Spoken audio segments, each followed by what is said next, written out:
Hello guys, welcome to our channel the Calcutta junction. আমি রিতম। আজকে আমার চেন্নাইয়ে 4th ডে। তো সকালবেলা ঘুম থেকে উঠে আমি দাঁত ব্রাশ করে রান্নাঘরে এসে দেখি আমাদের ব্রেকফাস্টের প্রিপারেশন শুরু হয়ে গেছে। আজকে আমাদের ব্রেকফাস্ট মুড়ি আর আলু চচ্চড়ি।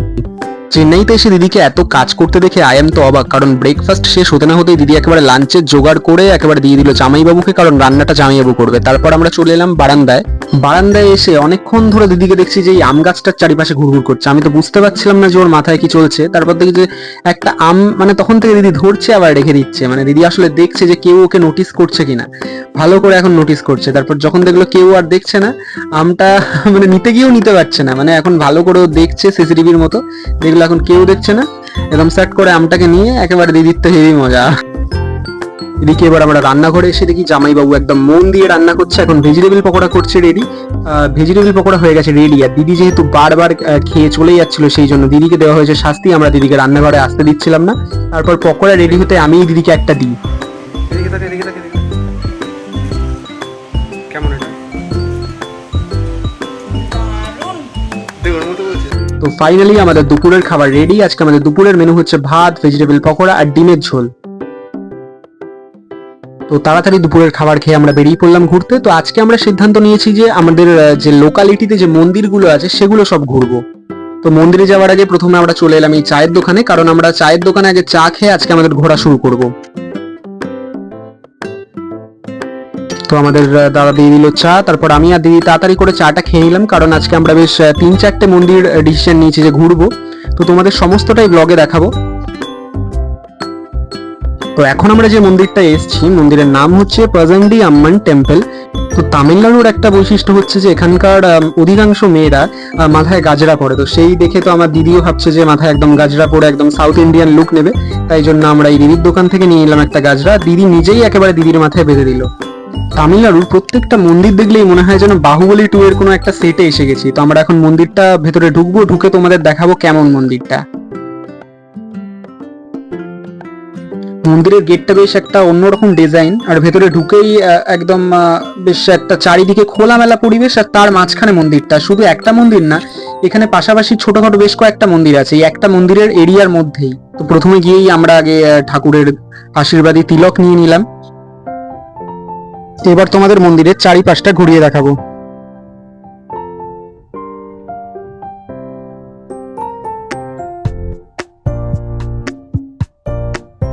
পূজার্চনার পর এখানে সকলের মাঝে প্রসাদ বিতরণ করা হচ্ছিল দেখে আমি আর দিদিও প্রসাদ নিয়ে নিলাম।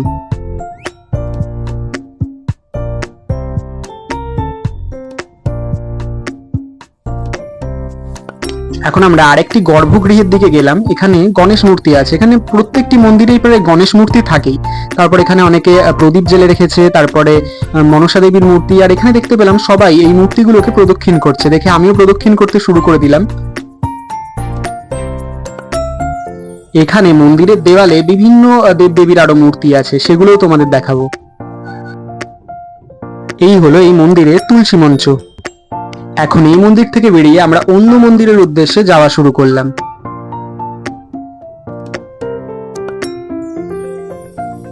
এখন আমরা এলাম এখানকার দুর্গা মন্দিরে। মন্দিরে যাওয়ার আগেই দেখি দিদি একেবারে ছবি তুলতে শুরু করে দিয়েছে। ঠিক যেমনটা তোমাদের আগে বলেছিলাম, এখানকার প্রত্যেকটা মন্দিরেই একই আদলের একটা ছোঁয়া পাওয়া যায়। আর মন্দিরে এসে আমার তো মনেই হচ্ছিল যেন বাহুবলী 2 এর আমি সেটাই ঘুরে যাচ্ছি। এখন দেবীর আরতি হচ্ছে। আরতি শেষে ঠাকুরমশাই আমাদের হাতে তুলে দিলেন আশীর্বাদী তিলক আর ফুল। এবার তোমাদের মন্দিরের চারিপাশটা আরো ভালো করে ঘুরিয়ে দেখাবো।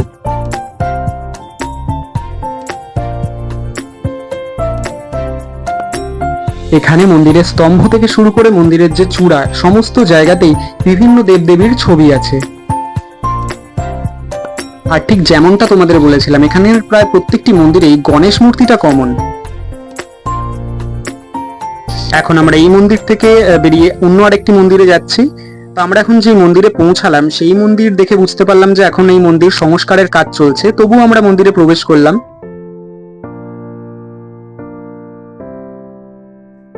এখানকার ডিজাইনটা একটু অন্যরকম লাগছিল। আর এই মন্দিরে এখন যেমন দেখতেই পাচ্ছ তোমরা যে বাঁশ দিয়ে একেবারে ঘেরা আছে, মানে পুরোটাই সংস্কারের কাজ চলছে। পরবর্তীতে হয়তো মন্দিরটা আরো নবসাজে সেজে উঠবে। এই মন্দিরটাও আমাদের বেশ অন্যরকম লাগলো। এখন আমরা মন্দিরের যে বসার জায়গা আছে সেখানে আমরা বসবো।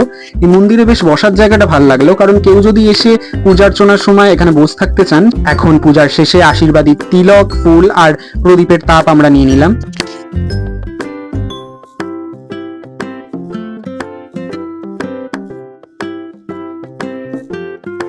এখানে ফুটপাথ দু ধরনের প্রায় আছে।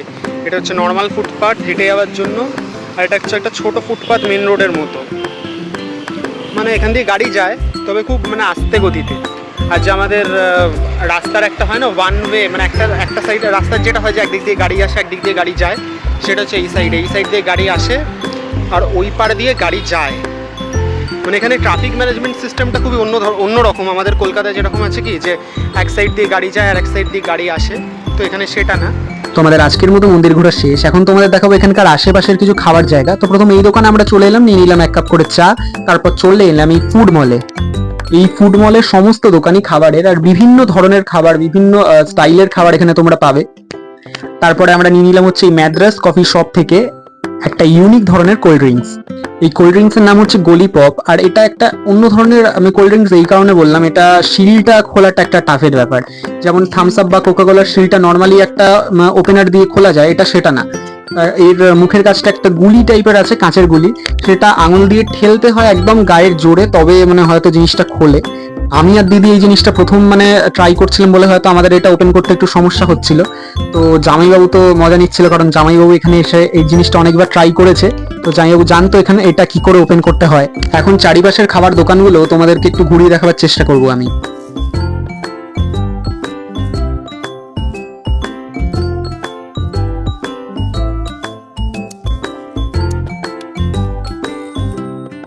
তো ফাইনালি আজকের মতো আমাদের ঘোরা শেষ। এখন আমরা যাচ্ছি ডিনার করতে। ঘরে গিয়ে এখন ডিনার বানানো যাবে না, কারণ অনেকটাই রেডি হয়ে গেছে। তো আমরা আজকেও যাবো সেই অ্যালব্যাক রেস্টুরেন্টে, কারণ ওখানকার খাবার আমাদের আগের দিনই খুব ভালো লেগেছিল, যেমনটা তোমাদের আগের ব্লগে শেয়ার করেছিলাম। আর প্রথমে আসার সময় দেখতে পাই যে এখানে শর্মা বানানো হচ্ছে, চিকেন শর্মা। তো ওটা দেখে তো আমার ইচ্ছা ছিল ওটা খাওয়ার। তারপরে আমরা রেস্টুরেন্টে গিয়ে একটা ভালো সিট নিয়ে বসে পড়ি আজকেও ভিডিও করবো বলে। তো মেনু কার্ডটা হাতে নেওয়ার পরেও আমার জামাইবাবু আজকে বললো যে আজকে চিকেন শর্মাটাই ট্রাই করা যায়। তো আমার মানে ইচ্ছাটা পূরণ হয়ে গেল অজান্তেই।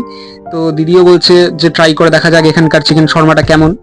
আমার এটা ফার্স্ট ট্রাই ছিল, কারণ এর আগে আমার চিকেন শর্মা সেভাবে ট্রাই করা হয়নি। এই হলো চিকেন শর্মা। তো আমাদের ভেতরে বেশ দেখতেই পাচ্ছ অনেকটা চিকেন আছে, আর ওপরে মেয়োনিজ দেওয়া। যদিও আমি মেয়োনিজ একটু খুব কমই পছন্দ করি, কিন্তু এটা খেতে আমার বেশ অন্যরকম লাগলো। তো খাওয়া দাওয়া শেষ করে এখন আমরা ঘরের উদ্দেশ্যে যাওয়া শুরু করলাম। আর রাস্তায় দেখতে পেয়ে গেল দিদি এই মুম্বাই কুলফির দোকান।